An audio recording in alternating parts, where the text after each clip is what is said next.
with pinch batter Frank Kellert at bat.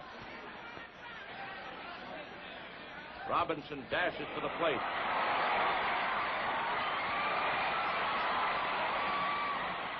It's close, and umpire Summers calls him safe on the daring maneuver.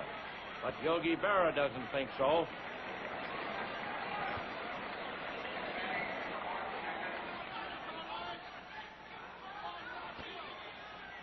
And the fans will never forget the sight of Jackie Robinson hurrying for the plate on his daring steal. In 1947, Jackie Robinson made possibly the biggest choice of his life. He accepted the offer from Branch Rickey, general manager of the Brooklyn Dodgers, to become the first black player ever to play in the major leagues. In doing so, Jackie took a stand for his race and did what he believed was right. This was somewhat of a surprise to many of the officials of the organization, and they weren't too happy about it at first. But after they saw Jackie's talent, the window opened for all blacks and whites to play together in all sports from then on. He may have ended his career on September 30th, 1956, but his legacy was everlasting. Jack Roosevelt Robinson, better known as Jackie Robinson, was born on January 31st, 1919 in Cairo, Georgia.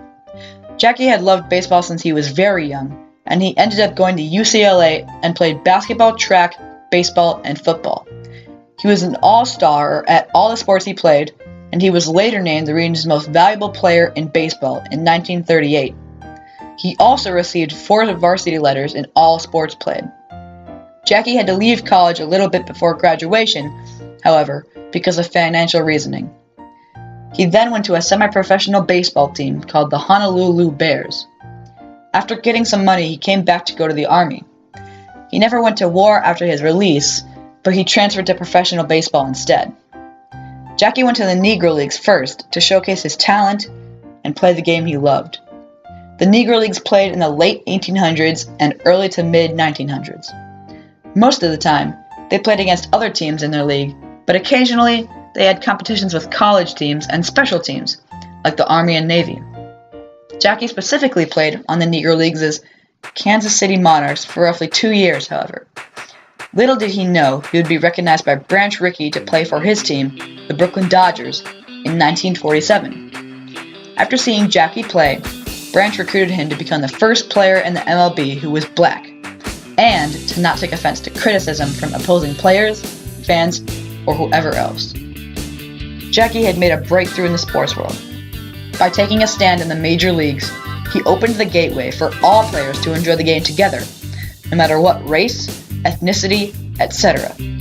By him dominating the sport, everyone treated him equally, especially his teammates, but not at first. One specific occurrence ensued when Jackie and his team were playing against the Phillies.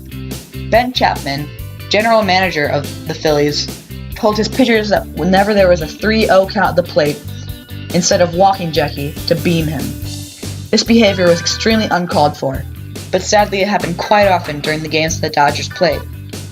Although after the first year, the treatment of Robinson got exponentially better, and even Chapman respected the aspiring baseball star. Jackie got a lot more respect from all baseball organizations based on how well he performed in the games with everyone watching him. Not to mention, he was just as outstanding in the year of 1949. He won National League MVP and was batting a .342 average. In 1955, Jackie led the team to win the World Series. The year after, Jackie played with the Montreal Royals until 1956, as he was winding down in the league. Jackie had a family to get back to after his incredible career, and he wasn't going to let that go to waste. On April 15th, 1947, Jackie made his debut, and on September 30th, 1956, he retired with an immortal stance in the game of baseball. The man was even inducted into the Hall of Fame in 1962. Jackie took a stand for all African Americans and broke the color barrier. He absolutely dominated the sport of baseball. This made many organizations pay respect for Jackie's courage. Many people hated him and called him racist words. But Jackie persevered through all of it until African Americans were respected in the game of baseball. After Jackie's stand, many other African Americans played in the MLB without a problem. Today, Groups from all over the world play together in the major leagues, and it was all made possible by Jackie.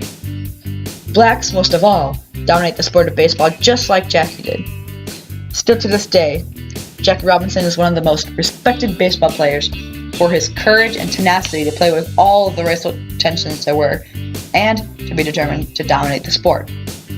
From all of Jackie's hard work to have blacks able to play in the MLB, he now has a day that is in his honor. April 15th, also his debut day, is Jackie Robinson Day, and every team that plays on that day wears his retired number 42 in honor of him. For all of these reasons and more, Jackie was considered not only a great player, but a great man as well, and possibly the most inspiring African American to play in the MLB. Through his courage, ability, and heart, Jackie made the sports world a different place, and showed people that the barrier between blacks and whites could be overcome.